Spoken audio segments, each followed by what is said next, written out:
Soldiers are the protector of our country. They sacrifice their lives so that we can go to sleep peacefully every night. Their duty is to protect our motherhood, and it's our duty to respect every soldier and salute them. With the same feeling, our Glovians are here with a wonderful performance.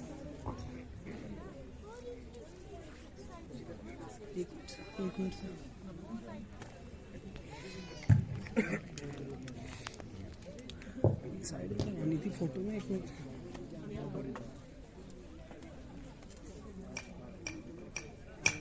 ये आवाज है एक शहीद फौजी की।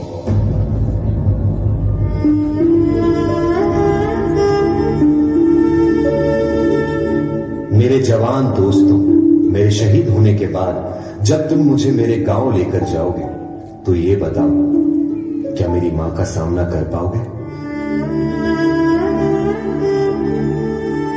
मेरा दिल ये बता रहा है, वो खड़ी होगी घर के चौखट पे, उसे पता होगा उसका बेटा आ रहा है।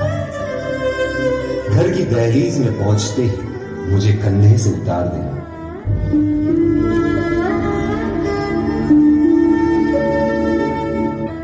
और मेरी मां के निकट जाके पूछना उनके आंसू और सीने से लिपट जाना।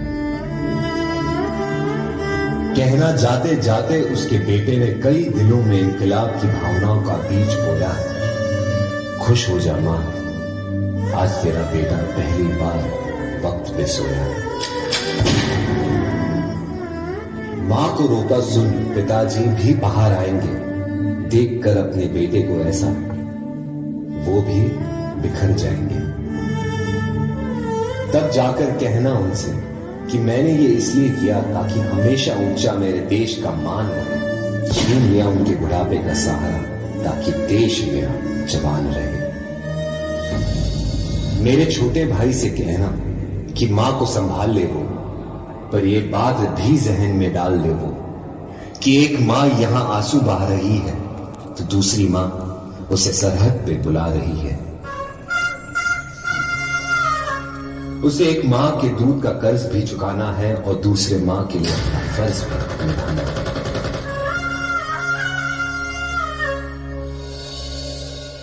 मेरी बीवी सहमी सी बैठी होगी, उसे कहना कि करवा चौथ हर साल रखे और तब तक रखे जब तक आसमान में चंदा है। तो क्या हुआ, उसका पति जिंदा है, देश तो जिंदा है।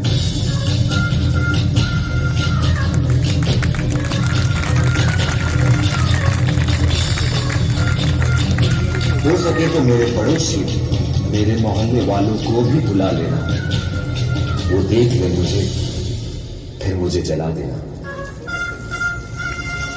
लेकिन मुझे जलता देख कोई आंसू मत बहाना, क्योंकि जलकर इस देश की मिट्टी में मिल जाऊंगा मैं। शहीद हूं, देश प्रेम का फूल बनकर दोबारा खिल जाऊंगा मैं।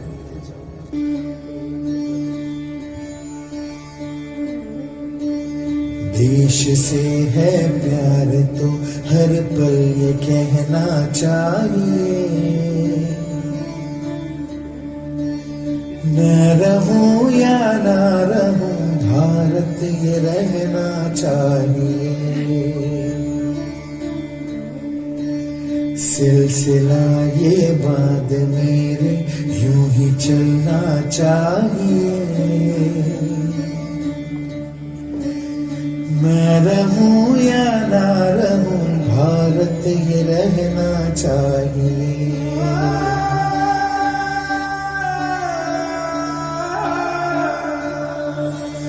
मेरी नस नस तार कर दो और बना दो एक सितार। राग भारत मुझ पे छेड़ो, झंझनाओ बार बार। देश से ये प्रेम आंखों से झलकना चाहिए। मैं रहूं या ना रहूं, भारत ये रहना चाहिए। मैं रहूं या ना रहूं, भारत ये रहना चाहिए। मैं रहूं या ना रहूं।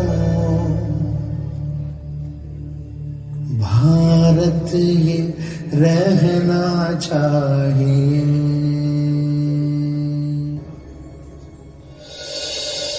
रास्ते पर थी नजर, दिल में थी बेचैनी, आंखों में थे आंसू और तभी हो गई अनहोनी।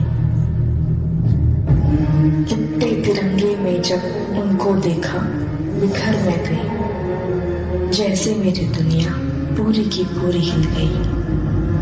मैंने अपना पति खोया और वतन ने अपना बेटा, तभी हाथ में उन्होंने लिखा हुआ खत मिला और मेरे आंसुओं ने एक नया मोड़ लिया। खत में लिखा था,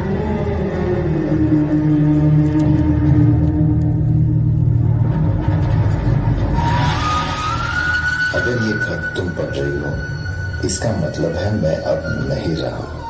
पर तुम ये मत समझना कि तुम अकेली हो, मैं हमेशा तुम्हारे साथ रहूंगा। देश की ढाल मैं बना और हमारे परिवार की तुम। मेरी मुश्किलें तुमने अपनी मानी और तुम्हारी खुशियां मुझे दे दी।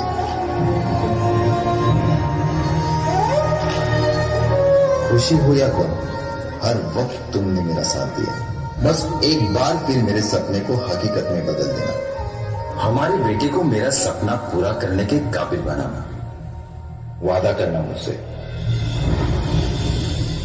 हमारे बेटे को तुम देश की ढाल बनाओगी, उसे मेरी तरह एक फौजी बनाओगी। जय हिंद। हाँ, करती हूँ मैं आपसे वादा। कितनी भी आए रुकावटें, कितनी भी आए मुश्किलें, मैं ये सपना पूरा करूंगी। मेरा बेटा फौजी है, ये बड़े फख्र से मैं कहूंगी।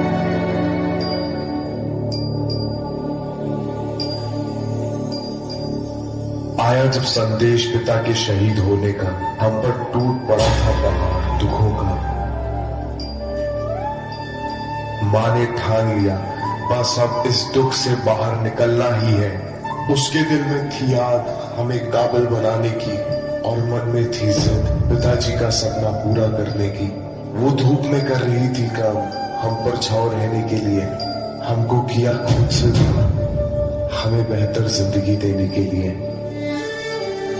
वो सहती रही सारे दुख और दर्द अकेली, ताकि हम कर सके अपना मुकाम हासिल। खुद रहकर तकलीफ में वो देखती रही हमारी मंजिल, और जब उस मंजिल को अपना मुकाम मिल गया, तब मानो माँ का सपना ही पूरा हो गया। देख कर मुझे फौजी बने हुए, जब फक्र से उसने मुझे गले लगाया, तब पिताजी का सपना जो देखा था माँ ने, वो उसने हमारे रूप में पूरा कर दिखाया।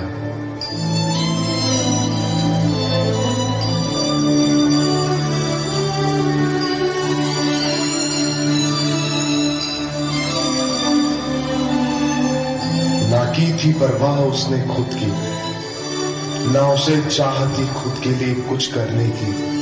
बस उसने ठान ली थी राह उस अधूरे सपने को पूरा करने की।